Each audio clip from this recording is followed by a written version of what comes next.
Okay guys, it's been a while since we talked to you guys face to face, and today we just want to cover a subject, mentality and combat sports, which is very important. You want to take it away? Yeah, okay.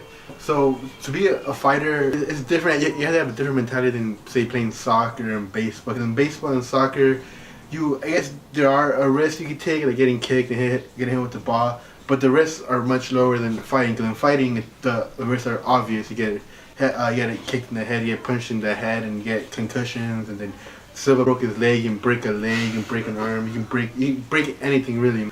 To be a fighter, you have to be mentally tough. You have to be mentally tough to want to go train and get punched when you're not getting paid. Even training, you're going to training when you're not getting paid. It's like sometimes you be like, I got fucked up yesterday. I don't want to go anymore.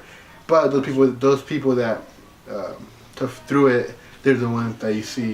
The Conor McGregors and Nate Diaz's, Ronda Rousey's when she was, back in the day. Stable. I want to get into a subject of those pro fighters that you mentioned. Just look at those guys that are on top of the game, man. Not just MMA, but other combat sports, man. These guys have such a confidence that people blindly follow them, like any great leader. Like for example, let's take a look at Conor McGregor. I think he has really set the standard for MMA, as in to make money, publicity. Mm-hmm. But also look at the confidence, man. The things that he says he's gonna do. Most of the time he actually keeps his word and follows through with actions. And for example, again, Ronda Rousey, when she was on top of the world, her confidence was at a superior level, compared to the other chicks. So she was able to pretty much run through that division. Just look at her now. Before that Amanda Nunes fights, look at her mentality. She wanted to kill herself. She felt that that one loss was like the end of the world. When she made her comeback, it was like, where was she that night? Like, maybe she looked great physically. I'm not gonna lie, she looked great. Like she looked like she was cut up, man. But it's not. People forget how important the mental aspect of this game is. Like you said, you have to really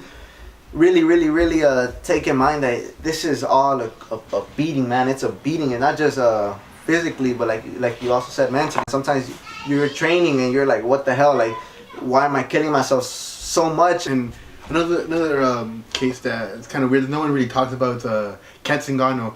Before she fought Ronda Rousey, she was undefeated, but right before that, her husband and her training partner and the father of her child committed suicide. And so I guess during the Ronda Rousey fight, it only lasted a few seconds, but you see.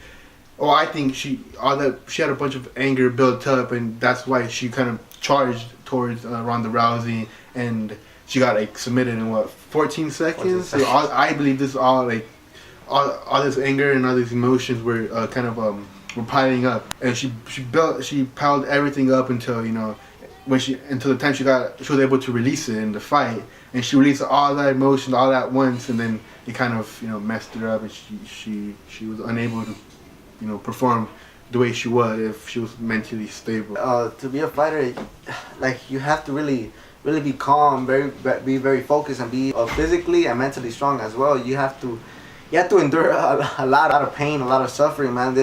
Everybody that's ever been in a combat sport, you guys know how hard it is. Any sport, man, and especially injuries, setbacks, things going outside of the gym, your personal life, all these things build up. The thing about life and this is that it's always beating on you, drilling on you, man. And some people can't handle that pressure. And a lot of that is us, like the fans. We're the ruthless. Ronda Rousey. She's a good case for this.